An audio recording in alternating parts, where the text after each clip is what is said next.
안녕하십니까. 10분 책방 북텔러 이강락입니다. 오늘 소개해드릴 책은 하드싱이라고 하는 책입니다. 이 책은 벤 호로위츠로부터 작성된 책입니다. 이 책의 저자는 4가지의 큰 주제를 다루고 있습니다. 그래서 이 책의 내용을 4부로 나누어서 여러분에게 소개해드리도록 하겠습니다. 첫 번째 파트에서는 어떻게 벤처기업으로 성공했는가에 대한 내용입니다. 두 번째는 벤처기업의 CEO는 어떠한 운명적인 의사결정을 해야 되는가에 대한 CEO의 의사결정에 대한 내용입니다. 세 번째 3부에서는 어떻게 인재를 확보하고 유지할 것인가에 대한 내용입니다. 네 번째 4부에서는 어떻게 탁월한 CEO가 될 것인가, 전천후 CEO가 될 것인가에 대한 내용이 되겠습니다. 1부에서는 이 책의 1장부터 3장까지의 내용을 다루고 있습니다. 1장에서는 수줍은 꼬마 울보에서 용감무쌍한 벤처 캐피탈리스트로라고 했습니다. 이분은 어렸을 때 자기 자신을 소개하면서 나는 수줍은 사람이었다, 울보였다라고 말합니다. 이분이 중학교, 중고등학교를 다니고 있을 시절에 미식축구부에 들어가게 되었습니다. 미식축구부는 매우 용감무쌍하죠. 그래서 그는 담대함을 배우게 되었고 또 정면 대결하는 것을 배우게 되었습니다. 그런데 이분이 미식축구부에서 활동하면서 이상한 경험을 하게 되었습니다. 미식축구부에 있는 축구부 선수들하고 교실에서 공부 잘하는 학생들하고 태도가 다르다는 겁니다. 예를 들어서 TV에 어떤 뉴스가 나오면 한쪽 그룹에서는 매우 열광적으로 반응했는가 하면 다른 한쪽 그룹에서는 전혀 무관심한 거죠. 이러한 양면을 보면서 이 저자는 이 세상의 모든 사건이라고 하는 것은 관점에 따라서 달리 해석할 수 있겠구나 하는 것을 보게 되었습니다. 다시 말해서 어떠한 사실을 하더라도 그것을 인식하는 사람들이 다양성이 있을 수 있다는 겁니다. 이분은 대학을 졸업하고 대학원에 진학했습니다. 그리고 그 학교를 다니는 시절 동안에 인턴 생활을 했었고 그 회사로 바로 취업할 수가 있었습니다. 첫 번째 이분이 취업했던 회사 이름은 실리콘 그래픽스라는 회사입니다. 매우 만족스러운 직장 생활을 했습니다. 그러던 중에 그는 스카우트 제안을 받게 되어서 새로운 회사로 옮겼습니다. 그 회사 이름은 랩렉스라고 하는 회사입니다. 그런데 이 회사에서는 모든 면에서 참혹하였습니다. 회사 생활 엉망진창이었습니다. 방향이 갈팡질팡했습니다. 그러다 보니까 가정생활도 충실할 수가 없었습니다. 그는 직장생활 모든 것에서 실망하게 되었습니다. 어쩔 수 없이 그는 직장을 이직할 수밖에 없었습니다. 그래서 옮긴 회사가 로터스 디벨롭먼트라는 회사입니다. 이 회사에서는 무난하게 직장생활을 잘 할 수 있었습니다. 그런데 어느 날이었습니다. 뉴스를 통해서 넷스케이프라고 하는 회사가 창업되었다는 사실을 알게 되었습니다. 넷스케이프에 대한 내용을 들으면서 자료를 보면서 그 회사가 너무나 마음에 들었습니다. 그리고 면접을 보았는데 혹독한 면접에서 탈락할 뻔하였습니다. 다행히 넷스케이프 창업자였던 분과의 심층 면접에서 죽이 맞았습니다.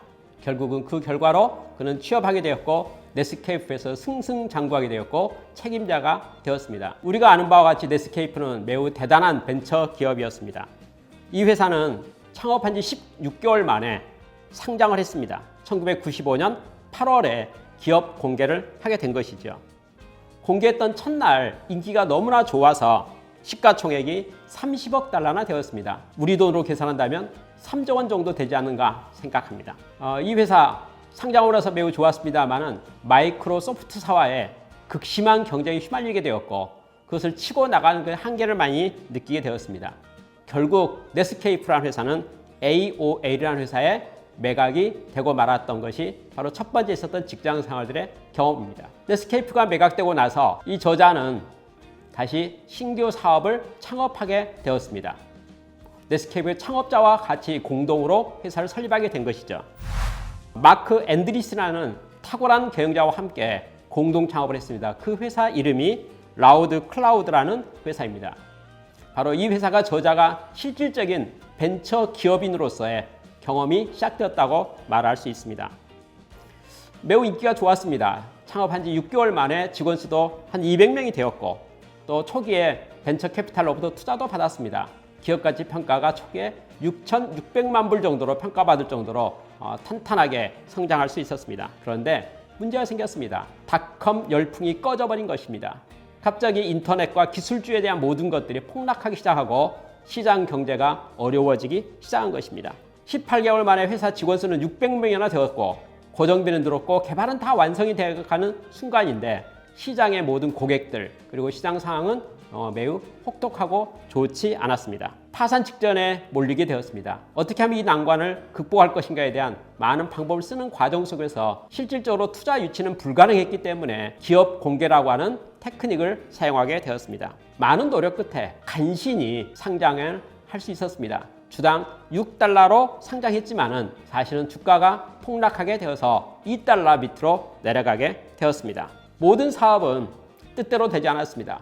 영업도 제대로 되지 않았습니다. 경쟁업체 파산하기 시작했습니다. 그리고 고객들로부터 계약이 취소되는 일이 빈번해지기 시작했습니다. 다시 망할 지경이 된 것입니다. 최대의 경쟁업체라고 말했던 엑소더스도 파산 신청을 하는 것을 보게 되었습니다. 어쩔 수 없이 그는 생존의 기로에서 매우 특별한 말을 하게 되었습니다. 평시 CEO가 아니고 전시 CEO다라는 용어를 그는 생각했습니다. 전쟁터라는 겁니다. 생존의 문제라는 거죠. 죽고 사느냐의 문제입니다. 파산 직전입니다.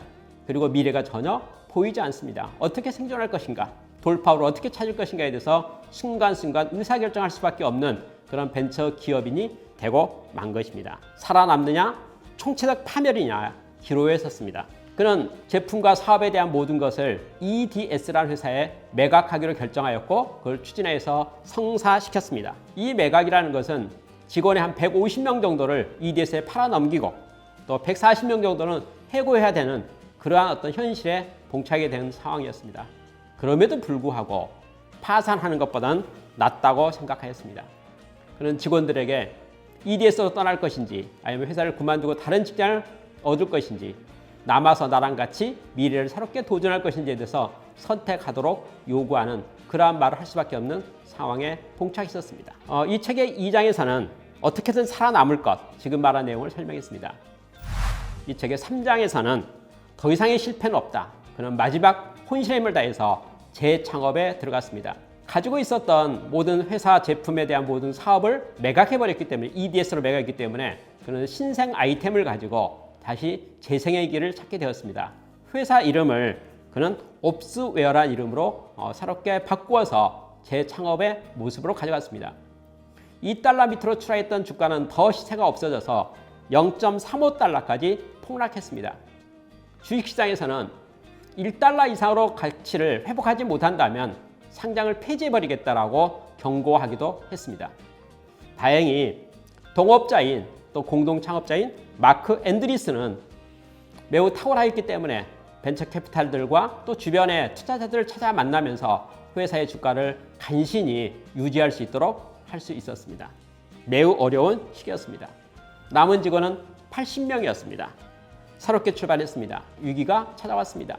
EDS와 거래관계 속에서 EDS의 제품과 서비스를 팔고 그쪽으로부터 매출과 수익을 얻고 있었는데 EDS에서 심한 크레임을 제기한 것입니다. 거래를 끊겠다는 것이죠. 이 거래를 끊게 되면 매출의 90%가 사라지기 때문에 회사가 소멸할 수밖에 없는 상황이었습니다. 내부 직원 중에서 매우 협상에 능한 사람이 드디어 협상 앞에 나섰습니다. 그래서 EDS의 협상 끝에 60일의 유예 기간을 얻게 되었습니다. 60일의 사투가 시작되었습니다. 쉽게 극복할 수 없었습니다. 최선의 노력을 다했음에도 불구하고 EDS의 요구사항을 충족하는 것은 무리가 있었습니다. 그럼에도 불구하고 온갖 수단과 방법을 총동원해서 간신히 위기를 넘기게 되었습니다. 그런데 그것만으로 충분하지 않았습니다. EDS의 파고를 넘고 나자 새로운 경쟁업체 등장했습니다. 너무나 대단한 경쟁업체였습니다. 이 회사가 가지고 있는 기술과 실력으로는 도저히 따라잡을 수 없는 상황이었습니다. 시장, 고객 다 빼앗기고 말았습니다. 회사의 미래는 다시 불투명해졌습니다. 그는 직원들을 모아놓고 이렇게 말했습니다. 여러분 집에 가서 이렇게 말해주세요. 우리 사장님께서 6개월 동안 나를 필요로 한다고 말씀하시네요. 6개월 동안 회사 일만 해야 될 것 같습니다. 이렇게 말했다고 합니다. 실질적으로 6개월 동안 그는 아침 8시부터 밤 10시까지 전 직원이 월요일부터 토요일까지 쉬지 않고 신제품 개발하는 것과 보고하는 것에 집중했습니다. 사실상으로 6개월이 지나고 나서 드디어 서광이 보이기 시작했습니다. 그리고 9개월이 지났을 때 신제품이 성공적으로 출시되기 시작했고 이 신제품은 이 회사의 매출과 고객과 모든 것을 회복시키고 승승장구하게 되었습니다. 0.35달러밖에 하지 않았던 주가는 주당 평가 금액은 급상승하기 시작했습니다. 그리고 6달러, 7달러까지 올라가게 되었습니다. 이러한 모습을 보면서 동종업계와 많은 시장에서 M&A에 대한 제안이 오게 되었습니다. 무려 10몇 군데로부터 제안을 받게 된 겁니다. 좋은 가격으로 팔기를 원했습니다. 그리고 협상을 하기 시작했습니다. 현재 시가가 주당 6달러, 7달러 하고 있었기 때문에 적어도 10달러, 12달러를 받을 수 있지 않을까라고 생각해서 협상수를 발휘하기 시작했습니다. 노력했습니다. 쉽지 않았지만은 매각에 성공했습니다. 휴럽패카드에 14.25달러로 매각에 성공하게 된 것입니다. 판매금의 시가총액은 다 더하면 16억 5천만 달러 정도로 판매가 되었습니다. 망할 뻔했지만은 매각이 순조롭게 이루어지면서 그는 성공한 벤처 기업인이 되었습니다. 모두가 안 된다고 할 때 그는 결국 해냈던 것이 바로 있었던 일입니다. 이분은 이러한 경험을 바탕으로 해서 모든 벤처 기업인들에게 다음과 같이 말합니다. 누구든지 정말 집념을 가지고 노력하면 해낼 수 있다. 내가 바로 그 주인공이다라고 소개하고 있습니다. 사실 모든 벤처기업과 모든 기업은 항상 위기 가운데 있다라고 생각합니다. 그러나 그것을 어떻게 극복할 것인가에 대해서는 이분이 썼던 1장, 2장, 3장의 내용을 자세히 살펴보면 많은 위로가 되고 소망이 되고 힘이 될 것이라고 생각합니다. 저도 이 책의 내용을 보면서 또 이분의 자서전적인 내용을 읽어보면서 모든 벤처기업인들에게 응원의 이야기를 드리고 싶습니다. 우리도 할 수 있습니다. 이상으로 1부를 마치도록 하겠습니다.